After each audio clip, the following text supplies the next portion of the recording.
तो गाइस आज हम बात करने वाले हैं एजेलिक एसिड के बारे में। एजेलिक एसिड एक्चुअली में क्या होता है, किस तरह से कौन कौन सी कंडीशन में आप इस चीज को यूज कर सकते हो और कौन से ऐसे एक्टिव्स है कि जिसके साथ आप इसको पेयर कर सकते हो, कौन से टाइम पे आपको इसको यूज करना है और ऐसे कौन से मेजर्स है, प्रिवेंटिव मेजर्स है जो आपको ध्यान रखने जब आप इस चीज को यूज करते हो। ओके, तो गाइस सबसे पहली चीज के एजेलिक एसिड भी एक तरह का ब्राइटनिंग एजेंट है। आपके जो मेलानिन का प्रोडक्शन है उसको वो रिड्यूस करता है, राइट। तो इसीलिए ये वाला जो इंग्रेडिएंट है वो इतना फेमस है और हर कोई इस चीज को यूज करना चाहता है। लेकिन कभी कभी क्या होता है कि हमारे पास जो इंफॉर्मेशन होती है वो अधूरी होती है, हमें पूरा उसके बारे में नॉलेज नहीं होता, तो हम उसको गलत तरीके से यूज कर लेते हैं, तो फिर वहां पे हमारी स्किन है वो बहुत बुरी तरह डैमेज हो जाती है। और जब आपका आउटर लेयर जो आपका स्किन बैरियर है अगर वो डैमेज होता है तो फिर उसकी जो रिकवरी है वो काफी लॉन्ग पीरियड ऑफ टाइम ले लेती है, राइट। ताकि अगर टाइम ज्यादा ले लेती तो ऑब्वियसली फिर वहां पे हम दूसरी कोई भी चीज यूज नहीं कर सकते और हमारे जो भी रिजल्ट्स है वो काफी हद तक डिले हो जाते हैं। यस गाइस, अगर आप मुझे नहीं जानते तो मेरा नाम है सबा, मैं इसी तरह का कंटेंट आप लोगों के लिए लेके आती हूँ। अगर आपको इस चीज में इंटरेस्ट है तो please do subscribe to my channel. Video अच्छा लगे तो लाइक करके जाइएगा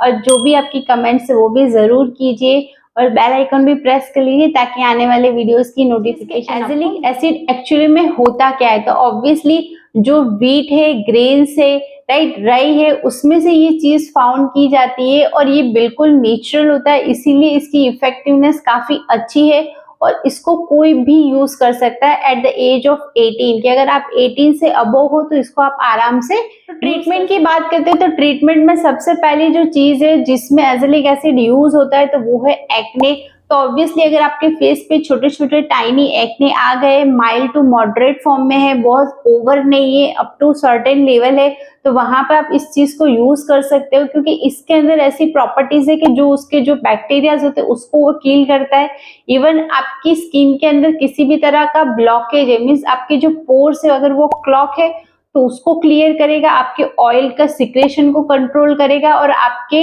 जो अगर किसी तरह का कोई भी स्पॉट्स रह जाता है बिकॉज ऑफ एक्ने तो उसको भी कंप्लीटली ट्रीट करता है। तो ये इतना इफेक्टिव है specially for the acne. Second treatment है जो आप जिसमें आप एजेलिक एसिड यूज कर सकते हैं तो वो है हाइपर पिगमेंटेशन या तो फिर डार्क स्पॉट। तो ऑब्वियसली कि आपके जो भी डार्क स्पॉट्स है उसको ये फेड करता है। इसके अंदर भी टायरोसिन होता है जो एक तरह का ब्राइटनिंग एजेंट है, आपकी स्किन के ऊपर जो भी मेलानिन का प्रोडक्शन है उसको वो रिड्यूस करता है। तो उसकी वजह से आपके जो भी डार्क स्पॉट्स है वो कंप्लीटली क्लीन आउट होते हैं और अगर वहां पे किसी तरह का कोई इन्फ्लेमेशन है बिकॉज ऑफ डार्क स्पॉट या तो फिर हाइपर पिगमेंटेशन या मेलाज्मा की वजह से तो उसको भी ये चीज रिड्यूस करती है। तो आपकी स्किन पे एक तरह का ब्राइटनिंग इफेक्ट लेके आती है, इसीलिए ये चीज आप एज अ हाइपर पिगमेंटेशन में, मेलाज्मा में या तो अगर आपके पास आपके फेस पे छोटे छोटे स्पॉट्स हो गए या तो फिर मॉस्किटो बाइट भी हो जाते हैं तो उसके भी स्पॉट्स छूट जाते हैं, तो उसमें भी आप इस चीज को यूज कर। नेक्स्ट ट्रीटमेंट है रोजेशिया की ट्रीटमेंट। तो कभी कभी क्या होता है कि हमारी स्किन बहुत ज्यादा रेड हो जाती है, राइट,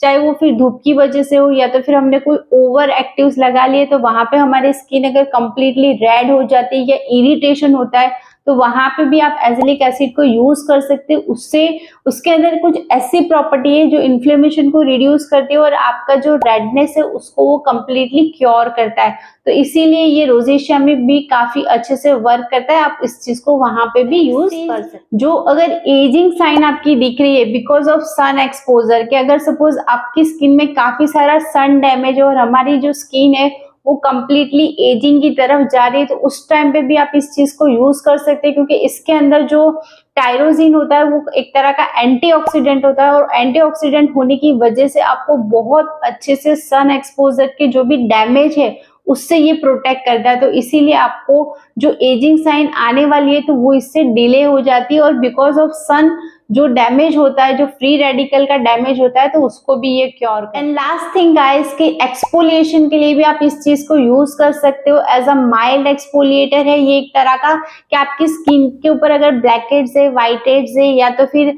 आप आपकी स्किन पे दूसरे कोई एसिड प्रॉपर वे में वर्क नहीं करते या तो फिर आपको बहुत ज्यादा इरिटेशन क्रिएट करते, तो वहां पे आप ये as a mild exfoliator use कर सकते हो, जिसकी वजह से आपके स्किन के ऊपर जितना भी डेड सेल है, राइट, वो सारे। अब बात करते हैं कि आप इसको अगर अदर एक्टिव्स के साथ पेयर करना चाहते हो तो आप कैसे पेयर करोगे। तो सबसे पहली जो चीज आती है एक्टिव के अंदर, तो ऑब्वियसली वो है नायासिनामाइड। तो आप नायासिनामाइड के साथ इसको इजीली पेयर कर सकते हो। आप पहले नायासिनामाइड अप्लाई करो, उसके बाद एजेलिक एसिड अप्लाई करो। ये दोनों चीजें ऐसी है कि जो आप डे टाइम में भी यूज कर सकते हो और नाइट टाइम में भी यूज कर सकते हो। और ऑब्वियसली उसके जो बेनिफिट्स है बहुत अच्छे, दोनों ही ऑयल कंट्रोल करते,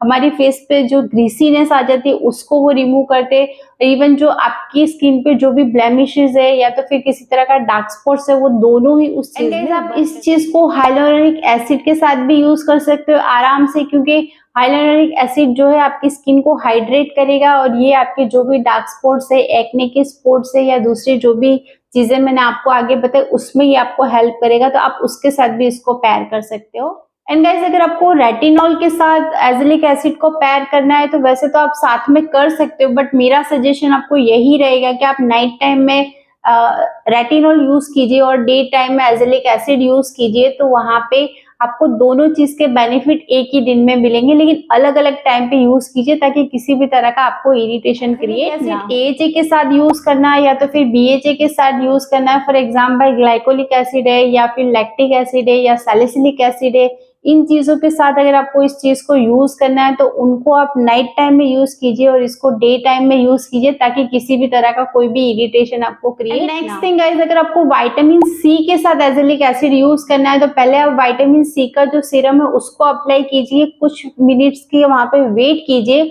और उसके बाद ये जो क्रीम है वो आप यूज कर सकते हो, या तो एजेलिक एसिड जो भी सीरम फॉर्म में जैसे भी आपने लिया है उस चीज को वहां पे वो है सेरेमाइड या तो फिर किसी तरह का जो भी ह्यूमिडेंट्स आते हैं जो मॉइस्चराइजर के अंदर ज्यादातर होते हैं, तो अगर उसके साथ आपको इस चीज को यूज करना है तो पहले आप ये जो ट्रीटमेंट क्रीम है वो आप अप्लाई करोगे और उसके बाद फिर आप उस चीज को अप्लाई करोगे सेरेमाइड को या तो फिर जो भी आपकी क्रीम्स है या मॉइस्चराइजर है उसको, क्योंकि ऑब्वियसली हमें थिन टू थिक जाना है। ये मैं ऑलरेडी आपको बता चुकी हूँ, लेयर का जो मेरा वीडियो है उसमें आप जाके देख लेना, मैं उसका लिंक आई बटन में आपको दे दूंगी तो आप वहां से उसको चेकआउट करते। कुछ इंपॉर्टेंट पॉइंट्स की, इंपॉर्टेंट प्रिवेंशन की, कि अगर सपोज आप जब एजेलिक एसिड यूज करते हो तो वहां पे आपको बहुत अच्छे से मॉइस्चराइज करनी है आपकी स्किन। ऑब्वियसली थोड़ा ये ड्राइंग होता है इसलिए मॉइस्चराइजर बहुत ज्यादा इंपॉर्टेंट है और आपको इसके साथ कोई हाइड्रेटिंग चीज यूज करनी है, फिर आप वो टोनर फॉर्म में करो या सीरम फॉर्म में करो, जैसे कि हाइलोरेनिक एसिड है तो उससे आपकी स्किन कहीं भी ड्राई नहीं होगी और बहुत अच्छे से प्लम्प। अगर सपोज आपको ये चीज को स्टार्ट करना है तो बहुत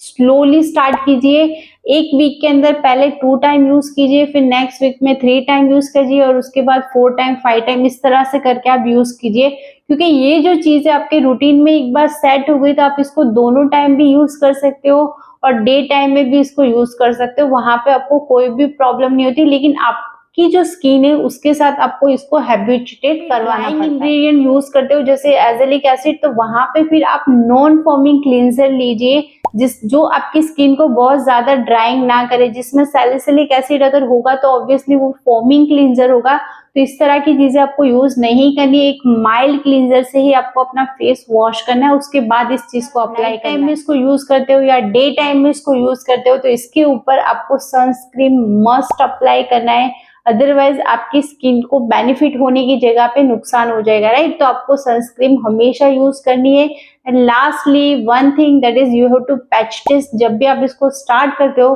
तो उससे पहले आप आपके कान के नीचे उसको थोड़ा सा लगा के 24 आवर तक चेक कीजिए, एक पैच टेस्ट कीजिए ताकि आपको पता चले कि आपको किसी तरह का कोई इरिटेशन तो नहीं। Guys you like the video, आपको कंटेंट पसंद आया होगा, इंफॉर्मेटिव लगा होगा तो ऑब्वियसली लाइक करके जाइएगा और जो भी आपकी कमेंट्स है, क्वेरीज है वो कमेंट बॉक्स में जरूर कीजिए। और चलिए फिर मिलते हैं किसी अच्छी सी इंफॉर्मेटिव वीडियो के साथ, वहां तक के लिए tata bye bye and see you.